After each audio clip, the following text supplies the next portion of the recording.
Hello, everybody, and welcome back to the channel and another video. This is the Arsenal Show, episode 4, and what a show we've got for you.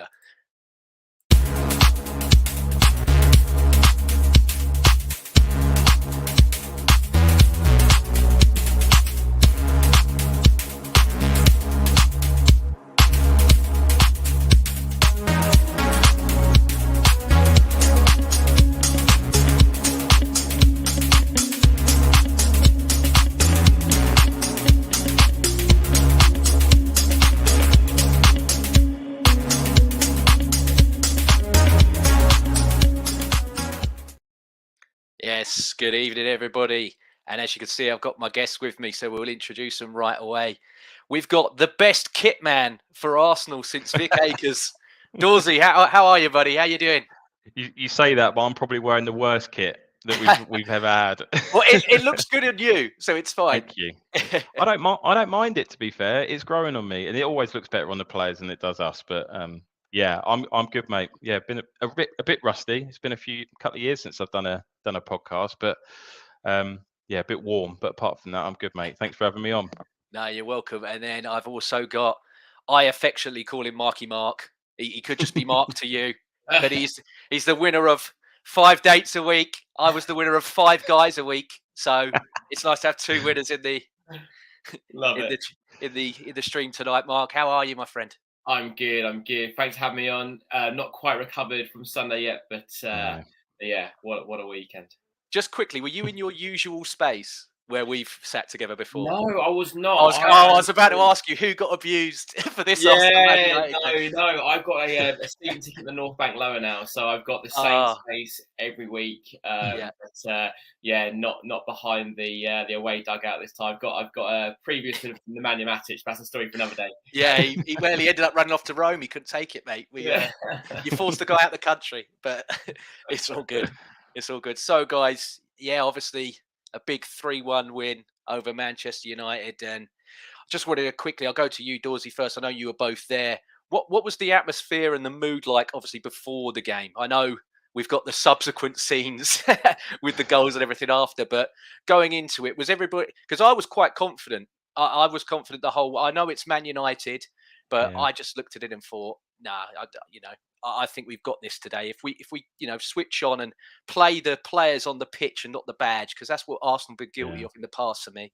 I think they've played the badge and not the team. But I think when you saw that lineup and everything for Man United and what we had, you looked at their previous games, obviously when they come to North London already early in the season, I thought if you can't run through that midfield today with what we have, then there's no chance. But no, what did you think?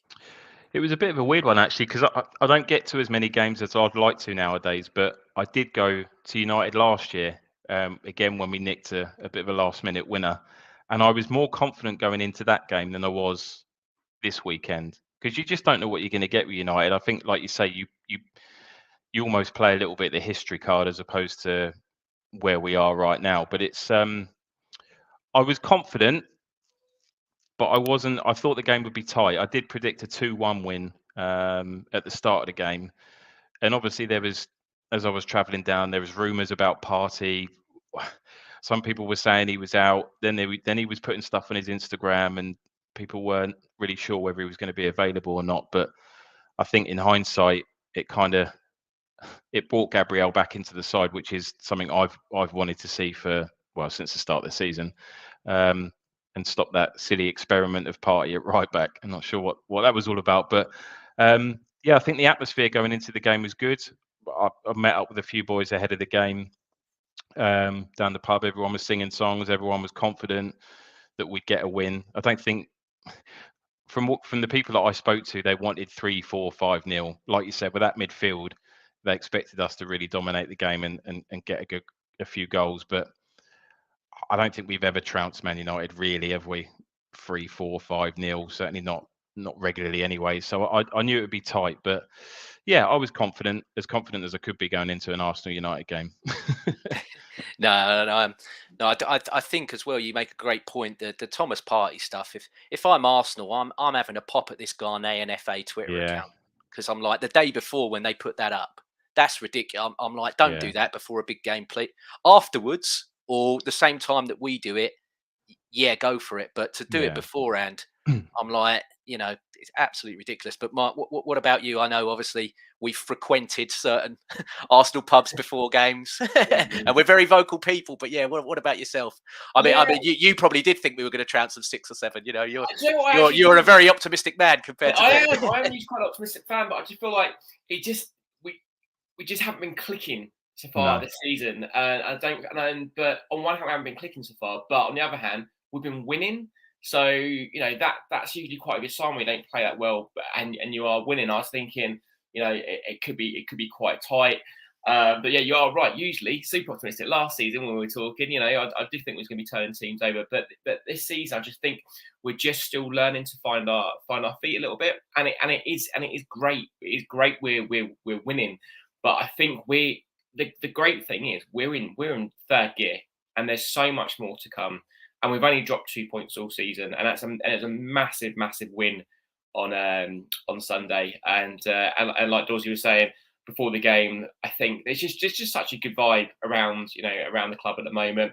2 pubs I was in before, lots of singing, lots of chants. How it usually is. It's great in the concourse. Like I said, I'm in the North Bank Lower, and it is it is lively. So all in all, good vibes. But was I thinking 4s and 5s?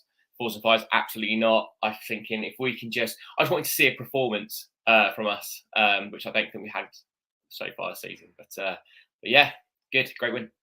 I think what's nice is we go into these bigger games now with a little bit more confidence, don't we? As opposed to 2, 3, 4 years ago when you see them on the fixture list and you just dread them. You don't want them to ever come round. Whereas now, we go into the games with a little bit more confidence, which is really nice. And you can kind of enjoy the occasion as well as the actual game as well. So yeah, it's nice.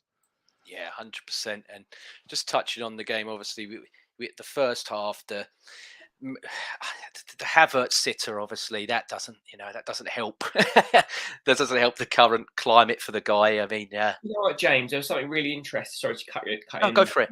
In regards to that Havertz sitter, generally every Arsenal chance is shown on the highlight screen, and what me and my friends noticed, they didn't show that chance, and I was thinking, oh, is it buggered? But all the other highlights they show, so I'm thinking, have they done that on purpose? There just so people just kind of don't go for him. So, but yeah, seeing the concourse at half time, it was a bit of a shocker. Nearly a great assist, but yeah, interesting they didn't show it.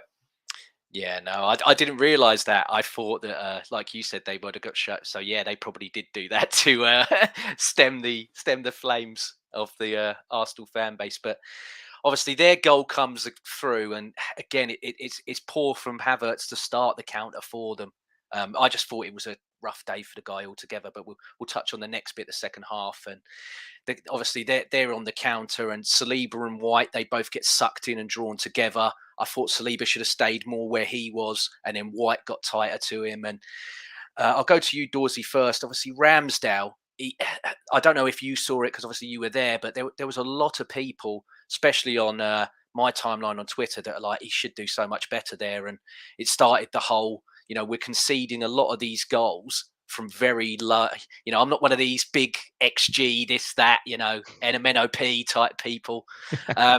But when you look at the numbers, I always think you've got to make your home a fortress. Neil, who comes on a lot of the podcasts I'm on, he's like, James, Emirates Fortress. And I don't know. I looked at it and I thought he does get a glove on it, but I think he placed it quite well. But there were times in that game where I was like, I feel nervous with him, because sometimes when he hasn't got a lot going on, that's when he feels zone out a little bit. Or he tries to throw himself into it. And, I've seen Pickford do it at Everton, and I know he's so much better than Pickford is. I'm not comparing Ramsdale to Pickford, but they're just, like you said, when there's nothing going on, he seems to just drift out. What did you make of, obviously not just the whole goal overall, but what did you think of the Ramsdale thing? Did you think he could have done better there? It's weird because actually I had a couple of conversations ahead of the game because I saw something interesting on online actually before, and people were asking whether, because I think he got caught out a little bit last week as well with the Fulham goal. I know matey that scored scuffed the shot a little bit, which probably threw him off, but it didn't look great from a goalkeeping perspective. No, listen, I'm a massive Ramsdale fan. I absolutely love the guy. I think we all do. And I think last year he was just sensational more often than not. But I wonder whether the pressure of Raya coming in, obviously the Fulham goal that he conceded last week, and then I think he arguably could have done a bit better. It was a good finish from Rashford, and I mean Rashford did it all year last year. He was scoring goals, and it'd be interesting to see where United would be without him, because really he's their only goal threat. Really, I know Fernandes creates a lot, but I like Rashford, and it was a good goal. But yeah, I just wonder whether there's something nagging in the back of Ramsdale's head about, because we've all seen how ruthless Arteta can be, and it's not going to take a lot before he says, right, we'll give Raya a chance. Now I'm sure he'll get a chance in the cup competitions coming up, and we'll see him in an Arsenal shirt for the first time. But yeah, I think he could have done a bit better, but it was a good finish. I think had he not conceded the Fulham goal last week, I wouldn't really have thought too much about it. In all honesty. Yeah, Mark. What about yourself? What did you think of their goal? You're muted, mate. You're muted. Would help to turn my mic on. Do you know what? I hadn't really thought about Ramsdale not being good enough for that goal. I think it was our defenders. We gave him so much time to pick a spot. I think he did well to get a hand on it. I thought it was unlucky not to get more of a hand on it. So, last week at Fulham, for sure, that there's question marks there. But if you're giving a guy like Rashford that amount of time and space to pick his spot, he's always going to score there. So for me, Ramsdale's not really done anything wrong there. I was so close. I was behind that goal, and I was just waiting for our defenders to close them down. We don't want to go full Granit Xhaka and just clear him out in the penalty area, but you've got to close down there. You can't allow a player like that to have it, to have all that time. Yeah, but obviously we come back straight away with a fantastic equaliser, and I mean it's a lovely move. Zinchenko obviously starts it all off. It goes into Eddie, who then fires it back to Martinelli, and Martinelli puts it across to Odegaard, and he smashes it home in response. And I mean, I don't know if you guys have seen that side-by-side video of the Ozil goal against them. It's you can't differentiate obviously between the two, which one's which. But Dorsey, I mean, obviously very important to get that goal straight back. Yeah. But what was it like in there when when that one went in? Oh, it was incredible. Like you say, we haven't started to see going back to what Mark said at the start. We haven't started the season very well, but I think people statistically looking at everything and the expected goals, and Arteta's doing the same in all of his press conferences, saying we are playing better. Trust me, what we're doing is the right thing to do, and it will come good. So, but yeah, conceding first like we have done in these early goals. I know it wasn't an early goal we conceded, but we've conceded some early goals, and we've conceded again first. And I thought we'd got past that, because last year we started games really, really well. So I'm hoping we can nip that in the bud. But in terms of the goal, yeah, it was fantastic to get one back straight away. And I mean, Odegaard's picked those positions up all season last year, and as soon as that ball was rolled back to him, I was so confident that was only going to end up in one place. It was a really nice goal, and like you say, from the deflation of kind of conceding first to literally a minute later getting that equaliser, the place just went mental, and it was brilliant to be there. It was great. Yeah, Mark, yourself, what about you for the goal? What did you make of that? Yeah, it was weird. Like I said, we started. It was all a bit quiet when we started, and we then conceding the goal, and you're just thinking, here we go again. And it almost seems that the minute the team needs a bit of it's like CPR. It's like something's got to happen for us to react. Like we concede, we'll go up the other end and score. Yeah, they get the offside goal ruled out. We'll go up the other end and nick the goal. And it feels like we just really need that. That's something to happen rather than being going out and being self-motivated and just going out and steamrolling a team. But it was a great goal. It's almost like now the Odegaard finish, and like Georgie was saying, he just picks up that position all the time, and you're never in doubt. He's either going to score or make the goalkeeper work there. He's not blazing out over the bar, and it's such a good reaction. And I think that the crowd's got to play a good a part to play there off the back of last season when we're conceding. There's not many jeers and moans. It's geeing the team up, and getting them fired up again. It's the the times of old when you got your Mustafis making a mistake and everyone's on each other's backs. That's done now. It's a different atmosphere. If we go goal down, we're seeing Arsenal getting back up again. So it's great. It's great. It's such a quick response. Yeah, and on the television when I was watching it here, after that goal, you could see he was the main guy that was like, lads, come on. I think that I already really liked him, even when he was on loan. There was the video that he did with the school kids and the way he was and I was like, he's acting like he's such a big player, like he's acting like he's a perm signing, and he's only on loan. And I think, it's one of the best robberies of Real Madrid I think I've ever seen. The price that we got, was it 35 mil we got him for, I think. And I really think he's growing into, I already thought he was a good captain to begin with since he's got it. But I really think now that he's solidifying himself as a great, and, over the years, the Arsenal captain, the armband to me just seemed like it was like a raffle, wasn't it? I mean, there was a time where they voted even for who they wanted to be the captain. And I think this guy, he knows how important it is. He likes that he is the captain. And I do actually think that they respect him. And even though he's younger than some of them, there's a respect there that he's in charge of that group. And he does get that group going, Dorsey. Yeah. Like you touched on a great point there. It's so nice to see the armband mean something. It means something again. And yeah, like you say, for a long, long period of time, probably since you had Fabregas, and then it was Van Persie after that. And I think ever since Van Persie kind of went, I think ever since then it never really meant anything to anybody, and it kind of lost its meaning. So yeah, like you said, he's growing into that role amazingly well. And for someone that's, he's one of the older players in the side, but he's still so young to manage a club of the size of Arsenal. And yeah, he's doing it. He's doing an unbelievable job. I certainly wouldn't be looking to. He's my captain for the foreseeable, for sure. I can't see anybody taking that off him. Yeah, 100%. And Mark, what about you? What are your thoughts on the captain? Because there's still a lot of people out there that don't rate this guy. It's unbelievable. Yeah, it's crazy. I mean, I've got a lot of my head to scratch, but it does make me scratch my head.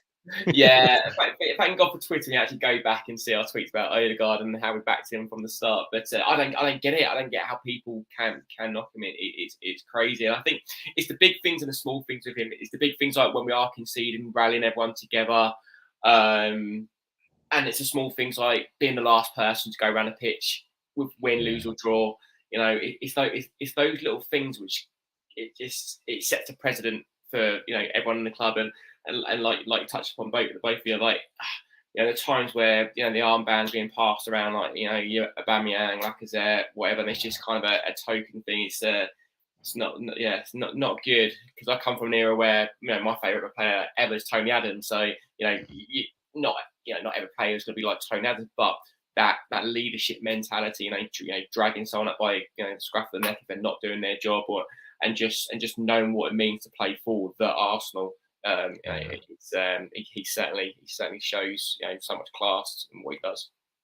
I think as well you got obviously Declan coming in as well, and I'm sure we'll probably touch on him at some point. But I mean, that guy is a leader all day, and I don't think he needs the armband to be a leader. I think he's made it perfectly obvious that he's gonna come in and be himself, and he's not going to shy away from doing that, which is brilliant. But I'm sure that will help Odegaard as well to push him and say, look, I want to keep this. This is my job. Because I'm sure in a couple of years, if Declan continues to grow into the team and the club like he has done already, he's going to want that. He's going to want that armband. Yeah. I think you've made a great point there, because obviously, last season, Odegaard has it, he's wearing it, but there are a lot of people that say it was still Granit Xhaka that was really the one, and obviously he's got the age on all of them. But yeah, I do agree with you on Rice. I think Odegaard might have it because he's got the physical, he's got the actual armband on. But even Saliba and Gabriel, both of them, they're not afraid to bark at people if need be. And Ramsdale. Yes. Yeah. Well, the goalie's always. I mean, apart from Leno, I think he was the quietest goalkeeper I've ever seen in my life. But the others, yeah, we've always had eccentric. Trust us to buy the only German goalkeeper that's not vocal. But Yeah. there we go. But going into half time, obviously, you guys didn't. You guys were there, and I know, Mark, you said you went on the concourse, but obviously with all the noise, I don't know if you could hear what they were. The way that Sky were talking was that like we were being absolutely dominated by Man United in that first half, and I just couldn't believe what I was listening to. I mean, for me, I've called them Champagne Stoke for a long time. It's more of a it's a troll thing, but I'm actually like, no, you in the transfer window. You should have got Gronkowski from the NFL because you're a punt and run side. That is literally what you're doing. I mean, they did it to us in pre-season, and I thought, oh, this is just pre-season.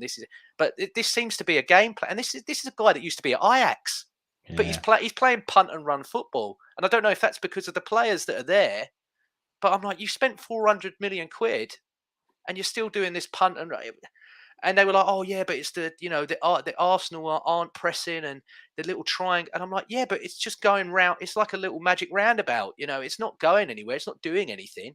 It might look nice, but it's got no, it had no substance to it. I just absolutely baffled me. And then obviously second half begins, and we'll go through all the incidents here. But I've got the Havertz penalty as the first one, and I'll go to you first, Mark. Yes or no for you?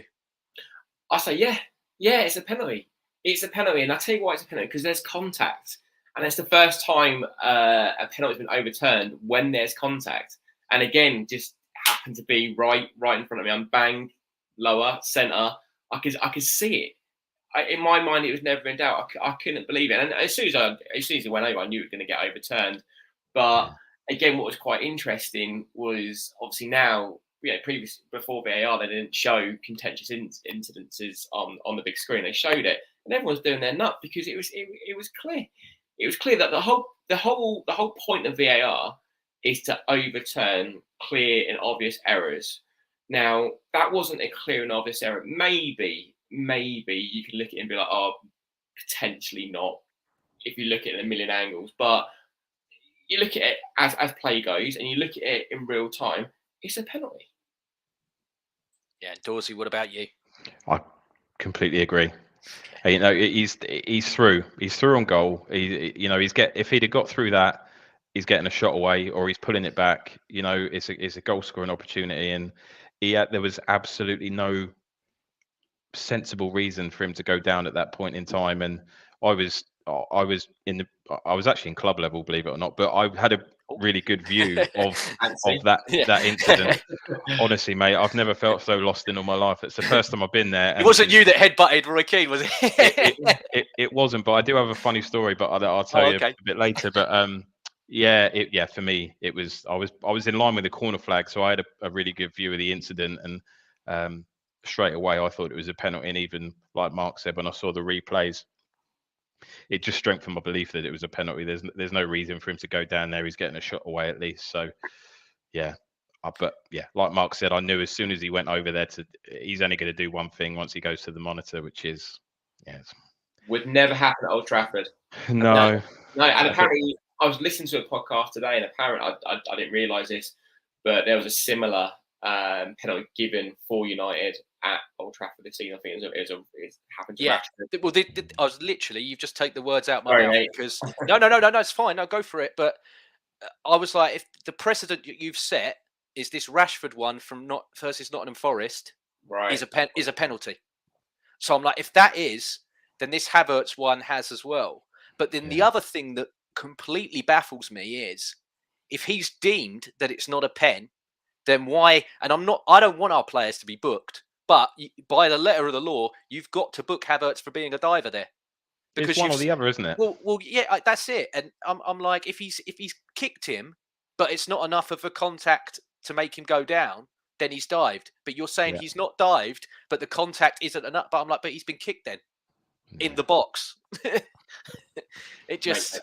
I'm like, I was sat here like, you got to book him then. Not that like I mentioned, I don't want our players to be booked, but I'm like, you got to book him for diving. You have to, because it was like Eze versus us the other week. when he had his one with Partey, I was like, well, I didn't think it was, but I was like, if Partey hasn't kicked him, then he's got to be booked for the. He didn't book him either, so just And the also, whole thing. It's a shame because longer term, I know it might be a little thing, but let's say, for example, I know how the game worked out. It was brilliant for us. Yeah. I think if Havertz, he's made that run, that he gets taken down, we score the penalty. Confidence-wise for him, it might go a long way. And I just feel like I'm sure we're going to touch on him, but I feel like those little margins there could really do something long term to his game. It feels like everything's going against him, isn't it, at the minute? And it's. But it was the first time in the game where he got it on the turn and he drove forward. Yeah.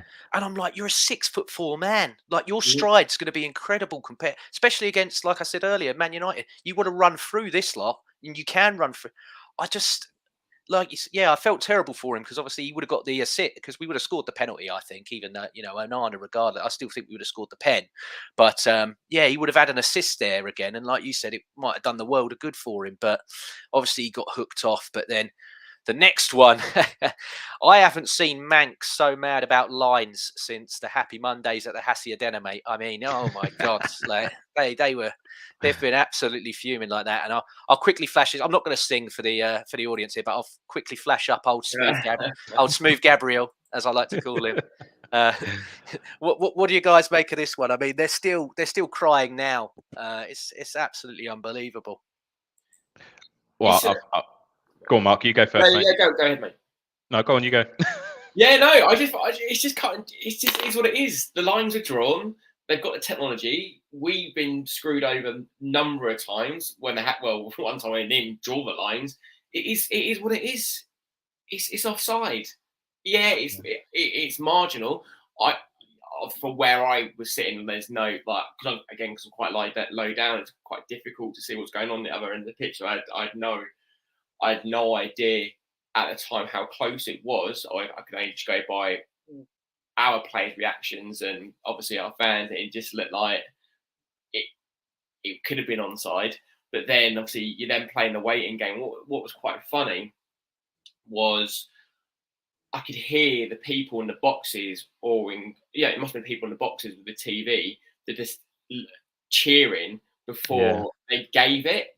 As offside, which would bring people going, man, it's like excellent. Obviously, it's gone our way, and also a couple next to me left, and I was like, "Are you for real?" So unlucky. And Dorsey, what about yourself? Yeah, I think Mark's covered everything regarding the actual decision. Like you say, it is what it is. We're going to have ones like that probably go against us throughout the season. I think the less we talk about refereeing and VAR, the better. But it's, I think first and foremost, for Gabriel to react like that from a guy that hasn't played for a few weeks is incredible. I don't think anybody, and I didn't really notice it at the time. And it's only over the last couple of days where you keep seeing clips of what he's done, and you just think to have that decision. I mean, he doesn't know whether he's done enough to keep him or put him offside or not, but yeah, for that instinctive reaction to do that is just, and it makes the whole decision even funnier. The fact that the United are still crying over it, but yeah, it is what it is. There's going to be loads of decisions like that. That's such a good shout, because not only to have the foresight to do it, but have the foresight to do it when you're knackered 88th minute of the game as well. But I hadn't really thought about that. But that's a great shout. And as well, I mean, if he gets it wrong and he's still onside, it's a goal. He ain't getting back. Throwing his body backwards like that, all of his body weight's going to be going the other. You ain't catching him. So, it was brilliant. Loved it. I mean, I did the review for the season on the channel here, and I put Gabriel as my unsung hero of last season. Yeah. And I don't think this guy, again, he's another one. I don't think he's rated as well as he should be. I think he's, we all wanted him to come back, and he's come back, and he was so important. I like you said, I think the more you watch it and you realise, you're like, that's such a clever thing to do. Yeah. I don't know if it's if it was a spur of the moment type thing from him, or if that's something that he's, they've worked on in training to do with your body for situations like that. But yeah, it was absolutely class from the guy. I don't think they can, mate. I just don't think you can do it. I think you can't teach that, can you? Moment of genius, Yeah. It would be funny to watch, though, the back. But obviously, there was the other moment with Højlund as well, which they're going absolutely mental at. And if you watch the footage back, he actually links Gabriel's arm. And yeah, there's sort of pulls on him, but then Gabriel pull. But I'm like, well, they're both pull it. For me, it wasn't a pen. I know there's a lot that are like, well, James, I'm not sure. I can see Mark. I'm screaming for that if that's the other end. Really?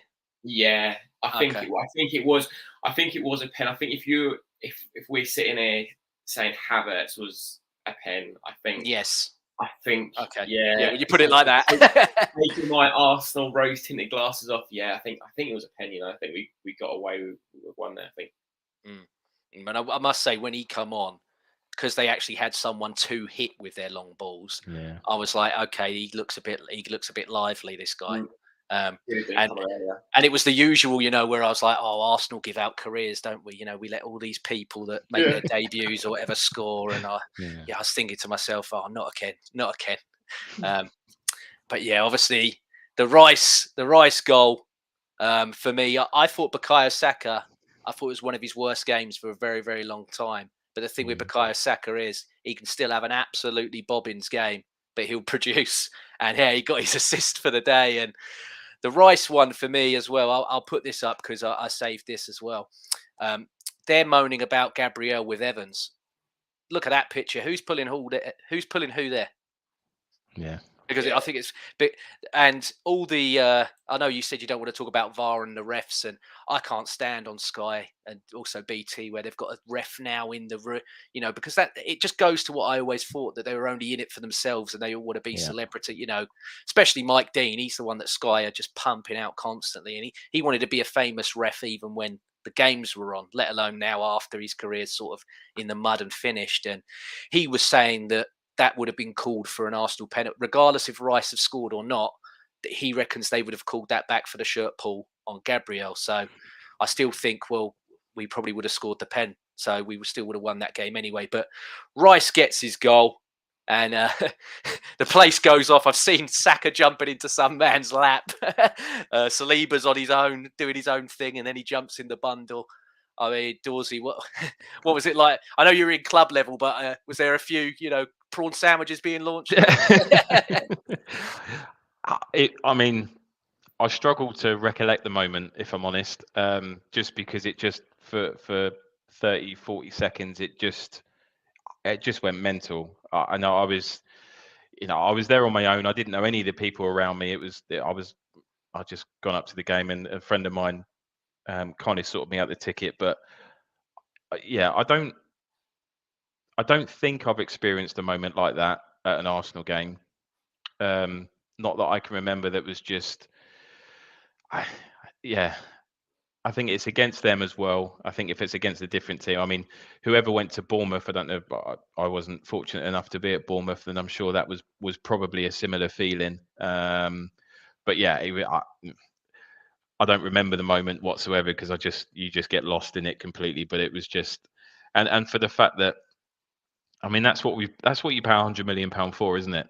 You pay that kind of money, and I think it's only looking back at it now, and I've rewatched the extended highlights and watched the game, and even throughout the game, I thought Rice was playing well. Their midfield had nothing. He dominated everybody. He pressed when he needed to press. He broke up the play when he needed to break up the play. I don't think I saw him misplace a pass. He's so good. His technical ability on the ball is massively underrated because that guy can play. He's not just a bully, if you like. But yeah, an incredible moment and an absolute honour to be there and experience it with Arsenal fans. It was it's phenomenal. That'll take some beating, that. Yeah, Mark, like you said, you're right there. It's your end, so yeah, I'm really lucky. I moan sometimes about the amount of money I pumped into Arsenal over my 38 years of being alive. Well, you helped buy him. I'm grateful. But you know, it is like Dorsey says. There's moments like these you just think, wow, you just feel so privileged to be there. You think like a fixture like Arsenal United, how many people watching that around the world, and just to be a little part of it. But just on the goal, I just think we were clever. We've obviously realised that, you know, United marked zone on corners, and most of our corners went deep. So it wasn't a fluke that it worked out how it worked out. But yeah, just an amazing moment, and I guess you don't get too many moments like that in were you at Bournemouth last year, Mark? No, I wasn't at Bournemouth. However, I think different circumstances, right? We're early in the season, and we're also going for the title and and whatnot. But I think that obviously United are a bigger team, but the fact that we thought we'd lost it and then to win it in the circumstances we did, I think, you know, maybe not quite the levels of Bournemouth, but close, right? It was just a beautiful day, sunny, brilliant day. You can't fault it. Yeah, and then obviously we get another, and it's Vieira again. I mean, I'm going to talk a bit more about him later, but what a pass! And I was jumping up and down before he's even run through, because I knew he was scoring. It was just one of them. I knew he was tucking it away, so I'm jumping up and down. I'm making a noise before it's even gone in, and it's a lovely finish. I mean, Dallow's still sliding now. I think he's just about arrived near my house, I think, going down the motorway. But yeah, what Mark? Obviously, that one goes in. I bet you didn't really have time to recover after this. You're still cheering the second, aren't we? It's funny. Everyone's just stood behind the goal, and it's one of those ones where you're like, "Go on!" Like you're jumping, and you're going with him. But he was so cool. That the little shin was beautiful, and just to roll it in, because at 2-1, I'm thinking, the way the madness of this game, the overall offside, the penalty which weren't given, just it's all been a bit nuts so far. I'm thinking, it wouldn't surprise me if, I don't know, like Harry Maguire fired one in from 35 yards or something stupid, you know. So I wasn't relaxed till we got the third, because we couldn't seem to get the ball after it went 2-1.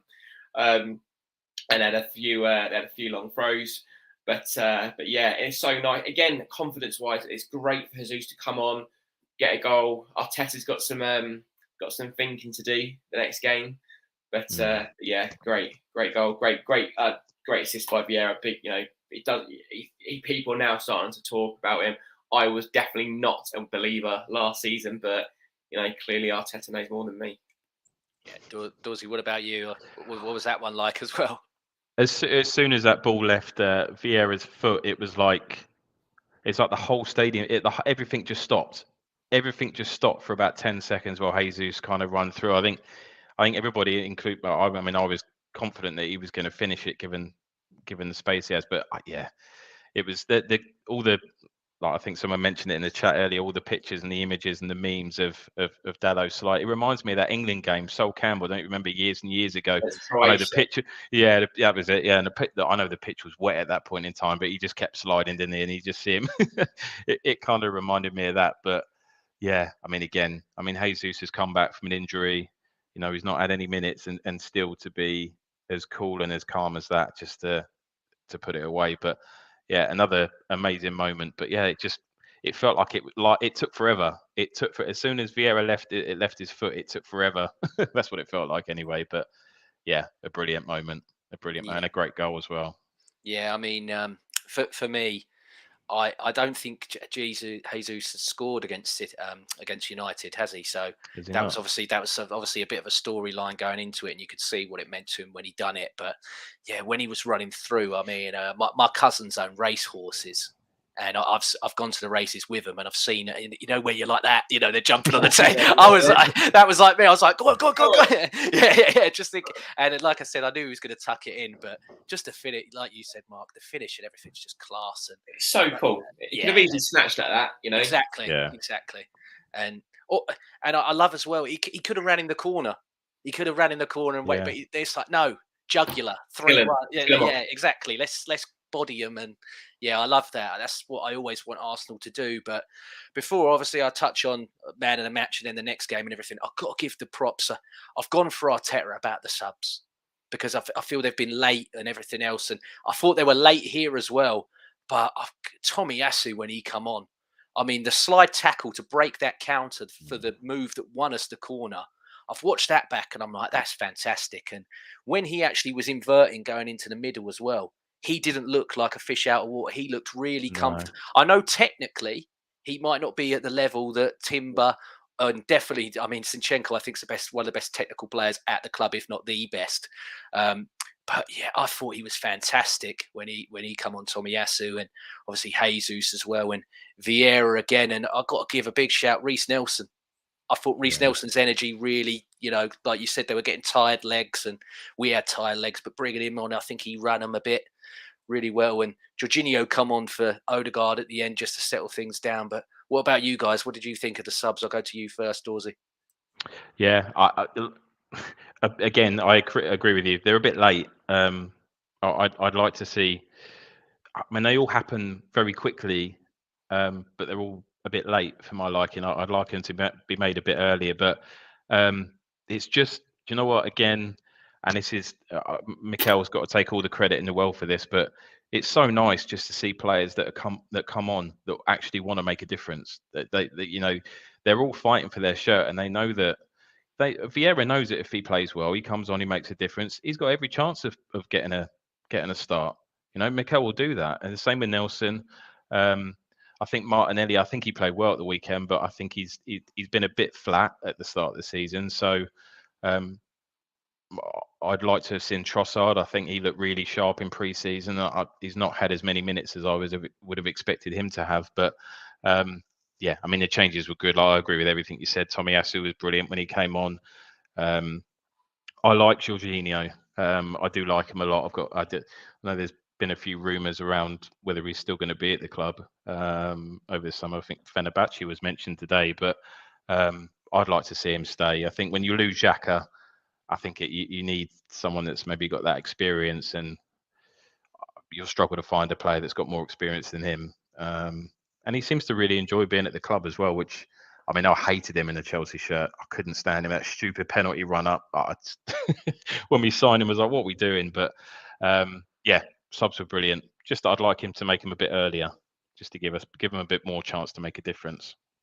Yeah, and I think you make a good point there with Jorginho. He definitely won me over. I was not convinced at all, and I can't see us selling him. I keep seeing the links to Turkey coming up, but I can't see us selling him now that you've got Partey out for 6 weeks. It's just silly, because who else have you got? You got Rice as your 6, but I'm touching wood here. But if something happens to Rice, El Nenny's still not back. Who's that guy going to be? Is it going to be someone from the academy that you're putting? And the 6 is the engine of your team. And I'm like, to trust a kid to do that. I don't know who else. I don't know what senior. Maybe you could move White in there and start Tomiyasu at right back, but then even that, I don't think. Around holes again. Yeah, exactly, Mark. Exactly. I just think it's you're kind of undoing all the hard work that you've done in the transfer window to get the players that you've got in. Yeah. And then you lose Partey's a weird one for me, because I do think he's an important part of our team. He certainly was last year. We noticed him when he wasn't there, but we didn't miss him at the weekend. I don't think, in my opinion, that's the biggest testament that I can play to Declan Rice for coming in and making arguably our most important player. We didn't miss him. But yeah, you get those players in, and then Partey gets injured, you let Jorginho go, and then you've undone all the hard work with the quality and the squad depth that you're trying to build on. So yeah, I wouldn't be happy if he did go, for sure. Yeah, Mark, what about yourself with the subs and then subsequently everything else? Yeah, so lots to unpick. Yeah, so I've got a bit of a theory about the sub. Why I think they're coming later and later. I think the game's getting longer. So usually when you're making your sub like 65 minutes, we're playing like 100 minutes of football now. So I think it's a good point. That might be a reason why they are coming in a little bit later. I don't know. That's just a trend that I've seen. And I really like Trossard, and I think he's been really unlucky. I think obviously the game he started against Fulham, they were all shit, so he didn't, and he got hooked at half time. I was disappointed when we didn't get Mudryk in January, but then we got Trossard in, and he just fit in like a glove. He was brilliant. Yeah. And I sort of tipped him to have a big season this season, and we've got so much football to play, right? But we've got obviously Champions League and League Cup, FA Cup. There's a lot of football to play. Expecting big things from him. And in regards to Jorginho, good player, but I think even more than that, he's a winner. He's someone to have around the squad as well. So I think that's another reason why he should be staying. Yeah, great point. So obviously, man of the match time, and it's not a shock for me who I'm going to pick. If you've got a different one, then say it. But obviously, I've got the little graphic here for him. It's Declan Rice, and yeah, Dorsey, you said earlier about did he lose a pass or everything else? I've got it all here. He made 88% on his pass accuracy, so there was a couple, but I mean, he done that off 85 touches. He had 5 recoveries of the ball, and he won all 3 of his aerial duels, and he got his first goal as well. And you know what else I liked about him was after the game, Sky put him up there to do his interview, and even before he answered the first question that come in from the presenter, I can't remember his name. He's the guy that's always on. He beats me every week at Super 6. I think someone does it for him. I don't think it's him himself. I think he's got tipsters helping him out. But before he answered that question, he went straight to Roy Keane, because he obviously got fed the comments that Roy Keane made at the Community Shield. If you watched that, where he's with Emma Hayes, and he went, 105 million pounds, he's got to score 10 plus. And he was going to him, "Just see my goal, Roy." Obviously there's the previous there of what he said when he left Ireland for England. So there's a little bit of back, but yeah. And he went, "Well, it was a deflection, wasn't it? I think it was an own goal." And he's like, "It's my goal, Roy." I liked that he had the brass to sort of. I mean, Roy Keane had a day. I'll let you tell your story after, but I liked that he had the brass to go to Roy Keane and be like, "Hey, you see that, mate?" I liked it. I liked it a lot. Yeah, I mean, I agree. He was my man of the match. I thought it's been a while since we've had a midfielder that can kind of dominate games and really take a game by the scruff of its neck and kind of really take ownership. And I think he did that. I think he's done it in all the games actually since he's come in. And yeah, he was my man in the match by a mile. Mark, have you got something just to be different? Yeah, absolutely. It's just the way he carries himself as well around the pitch. It's even like we think so, like it's just like his posture. Do you know what I mean? He's just like chest out, like he's man. Yet, like if Ødegaard, well, God forbid, I hope he's got a lot of years ahead of him. But if he was to ever go, definitely Rice at second in command. But you don't have to wear the armband to be a captain. But yeah, Declan Rice just was the absolute man that day, quality, and hopefully many more performances like that going forwards. Yeah, man, I hope he comes back nice and fresh from the international duty. Obviously, our next game, we got Everton coming up. You mentioned it earlier, Mark, that he's got a bit of a headache there, and if there's anything you would change. For me, I think Eddie coming off the internationals, depending on what he does, I would rather Jesus start this one because they're a nasty side, mate. Problem being, Anthony's been dropped by Brazil. Yeah, I know. Extracurricular, whatever, and hasn't been Brazil. So it's a tough one, right? It's even like Vieira's got to be thinking, "What have I got to do?" Well, that was my next one as well. That was the next question. That's all right. No, go. Yeah. No. So, but the issue, like Everton away, is not the one for him. They're too physical. He will get bullied, and I think he'll be back to square one. He needs we need a nice home game for him, or a cup game. I just don't think Everton away is the one we need to go with. Tried and tested. But again, I don't know. I can't call it Nketiah as Jesus yet. Jesus scored, but Nketiah's work is brilliant.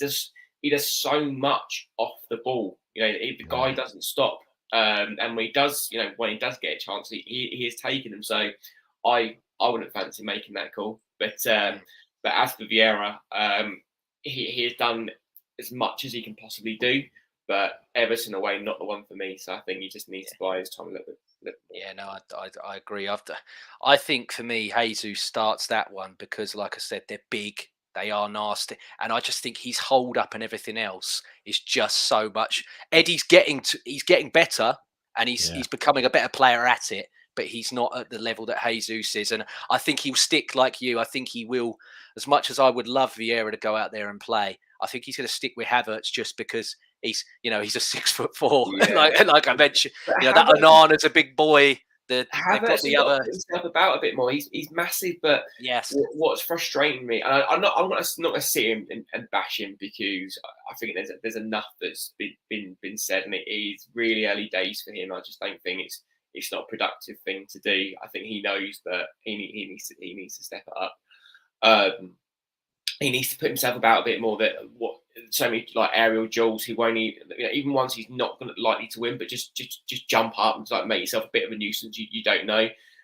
So that's what's frustrating me about this play at the minute. It's kind of like that language. I want to say like Ozil-esque demeanour. You don't have to run around like a headless chicken, but if it's not quite working, be more Eddie Nketiah, then Ozil put itself about a little bit. But I'm hoping it will come good with him. It's a strange one for me why we brought him in. I didn't really see anything in him when he played at Chelsea, but again, Mikel Arteta knows a lot more than me, and I don't want to be proved right when I think I don't think it will probably work out, but I want to be proved wrong, because what's good for him is good for Arsenal. So we'll see. Yeah, Dorsey, what about you? Obviously, if you had to play manager here, we all do it in our heads. Yeah.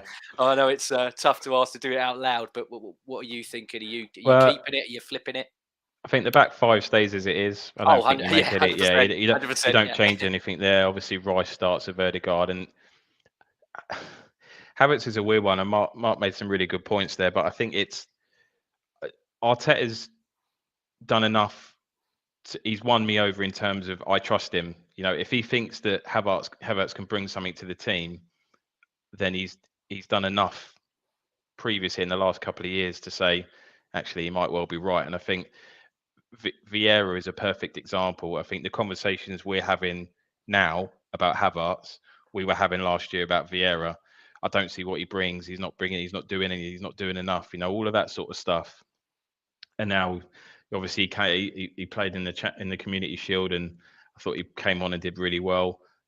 He came on the other day and played really well. So he's definitely taken a step forward. So I think, but you have to play yourself into confidence, right?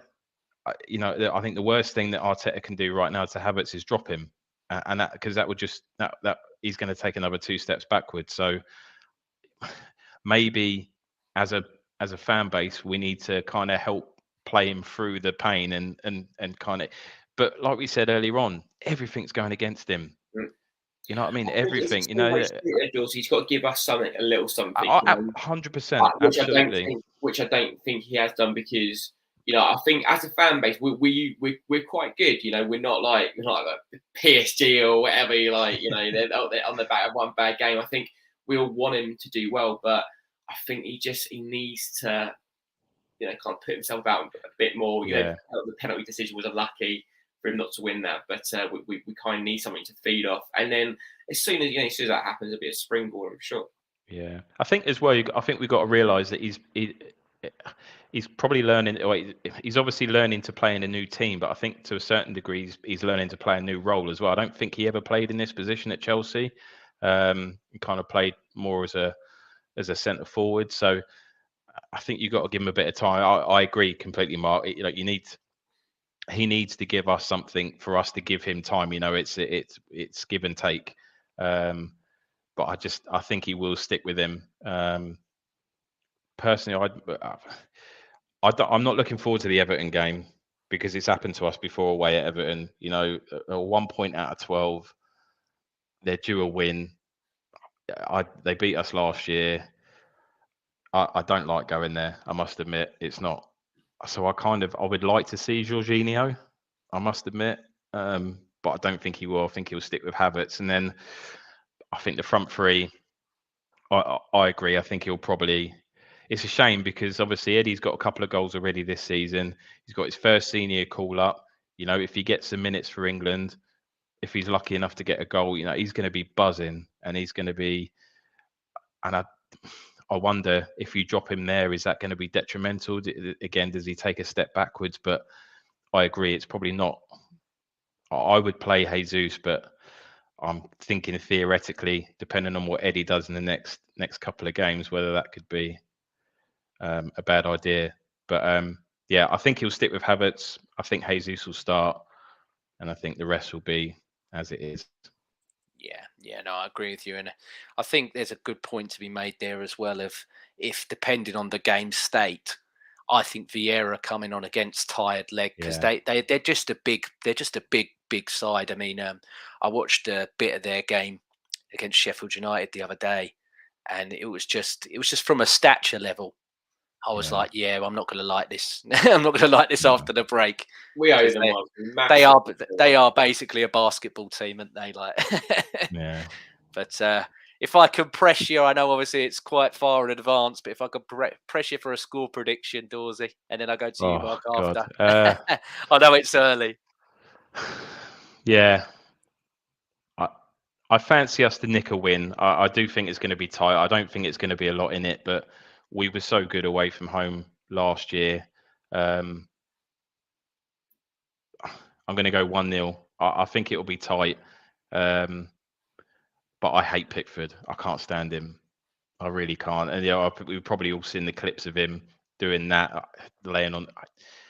You're 17th in the he's got one 12 all season. Yeah, you're 17th in the league. You got 1 point in 12, and you're scoring own goals, and you've got the audacity to do something like I know Ramsdale gives it back to opposing fans, but I don't think he's ever really been in the position that Pickford's in. He gives it back when we're winning. Yeah, you know they still had time there. Hoof the ball back down the pitch, and let's try and get a 3-2. He's rolling around. Yeah, he's rolling around like you said, doing his. Anyway, it's a different conversation. But yeah, I'm going to go 1-0. I'm going to go 1-0. Yeah, I fancy us to nick and get a clean sheet. Good man, nice. Mark. I am confident. I think we're, like I said, at the top of the show, that we've got so many gears to go through. We've been playing okay, and we've been winning. But I think we're going to click into gear, and I think we're going to win 3 or 4-0. Honestly, I really think it's going to be the game where they will be bang up for it. Their fans will be bang up for it. If we get an early goal, it'll be a landslide. They're terrible. They're a terrible team. They're lucky. They're lucky to get the point, and the only reason they got that point because he made a few saves at the end of the game. But yeah, I think it's well overdue. We go there and we give him a hiding. I think you made a good point earlier on, actually, Mark, about we haven't really looked like it's clicked, and I completely agree that we haven't really got out of third gear. And I can't remember whether it was which of the pundits it was over the course of the weekend, but someone said, I mean, they're still winning. You know, yes, we dropped 2 points at home to Fulham, which is you've got to be disappointed at dropping those points. But yeah, that was it. Yeah, I think it was Theo. Yeah. Yeah, but the fact that you can still win the games that we've won and we're not happy at the way we're playing, it can only be a good thing. It can only be a good thing. Levels to this now. There's levels to this. Like if you'd have said like 2 seasons ago, first 4 games, 10 out of 12, we're biting your hand off. But now we want more. We've seen it. We've seen the potential in the team, and I just think it's where we should be as a club. You know, it's where we should be. We should be like, if we're lucky, we might, scrape into the Champions League. We're a huge team, massive team. Yeah. I'm not saying they're thinking. I don't think we'll win the league. Unfortunately, I think if we push them, that'd be a great season. But yeah, we are still the Arsenal. We should be challenging, and I think that's all we can ask for, really. Yeah. I'm going to agree with what Barry's put in the chat. I'm going to go for a 2-0 and a clean sheet, but I don't think it's going to be a 2-0 like you said, Mark, where we've gone up there and slapped them. I think it'll be like Palace, where I'll be sat doing the show after that going, you know what, defensively, I was very impressed. Because I think after Tomiyasu's red card, it was something like 19 crosses we dealt with after that by all of them. Yeah, so I think it'll be something like that. It'll be a bit like the Alamo, and we'll come out of it going, glad that's get PSV on Wednesday on, and then the derby, because just whatever that Everton gate, chalk it off, and we'll just go on. We'll just get to the next one because the derby falls on my birthday. We've got to win. Oh man, it's either going to make or break my day. Yeah, I forget you're in the old September club like me as well. Yeah, exactly. Man, good man. Yeah, it's going to be a good day, that one, mate. Yeah, it should be, mate. Hopefully. I don't. Pete, the media are again. Spurs have only got to win a couple of games in a row, and it's like, the giant has arisen and all that old shit. Every time. Don't they learn? Don't they learn? But Nope. we should be telling them not over. Well, they as much as I respected Postecoglou's stuff at Celtic, and I do think that, and I said as soon as Kane goes, there'll be other ones there that will go, I can start playing now. Yeah. Because he's gone. But I saw this with Nuno, where they were winning and they were getting vertigo because they were so high, and the nosebleeds started to come in because they were so high and everything else. And they come crashing down, and I'm like, I can't. Like you said, on your birthday, nice, lovely day. And it's just all gonna, like Jenga, you're just gonna pull that one brick, and they're gonna. It's got to be done. It's quite annoying. So I tell you what, I feel disgusting saying it. I actually like their manager. I think he's all right, but he's great. He's great. He comes across really well, doesn't he? He does, which is really quite annoying. I'm sure that there'll be something he does. He'll get, he'll get radicalized to be one of them, and then and then I'll start hating him. But he comes across as like he knows what he's doing. As a decent bloke. But we should be telling them over. Exactly. I still think with them. I mean, you've lost 30 goals a season. The players they got there are not going to replace that. Richarlison is going to be lucky to get 5 for the season if he's lucky. Son will get goals because he always does, but you're not replacing Harry Kane's goals, and that's where I think, eventually they'll come unstuck. Do you not think, Dorsey, that it's kind of like when just trying to give an example, like maybe when Henry left us, we were so dependent on Thierry Henry, and then he left, and then we brought in other players like Braun Edouard, and they ran a bit of a title challenge that. Yeah, I think they'll become a better team. But they've still got to replace those 30 goals. Yeah. So I think they'll probably become a little bit harder to beat. But whether or not they're not going to be as dangerous up the other end. And I was convinced we were going to get Bayern in the Champions League. I was absolutely convinced. Thankfully we avoided that. But it'd be nice not having to worry about that this season. I was just about to say we'll get him in the knockouts and we'll smash him. Don't worry, it was fine. Yeah. All right, I'll take that. But thank you both so much for coming on. And Dorsey, obviously, like you said, I'm honoured that it's your first podcast back and you're with me for the first time, so I appreciate that. But where can people find you, mate? Obviously, you do a lot of good stuff on Twitter. I know you've done giveaways and everything in the past, and you've helped people find shirts. I know I was after the David Seaman Euro 96 goalkeeper top, and I managed to get it in the end. I managed to find did get one, did you? I did, in an adult size as well, because nice. it was my first shirt that I had as a kid, so I wanted it in an adult size. And I finally tracked one down, but I know you helped me quite a bit to try and find one, which I was always grateful for. Yeah, I tried to. It's something I'm heavily involved in. A big part of the football shirt community, or try and be a big part of the football shirt community, and I've started doing all my own shirt printing and stuff now, and people reach out to me, and I've done quite a few shirts for other people, and it's a nice community to be a part of. I must admit, everybody looks out for themselves, for each other, and we all try and find shirts. There's always Arsenal fans that are looking for various different shirts, so please, by all means, drop me a message if I can help. Then absolutely, I'll do my best. So, but mainly on Twitter. I'm not really on any other platform. So at Dorsey2801. Come and say hello, and if there's anything you need, if anything I can help with, just give me a shout. Top man, and we'll definitely get you back on as well throughout the season. And thanks for having me on. It's you're so welcome, mate. It was really enjoyed being back on one. It's been a while, but I didn't do any last year, which is insane, given it was so positive throughout the whole season. There you go. You got a customer already. I can definitely help you with one of them. Not a problem. Drop me a message, Barry.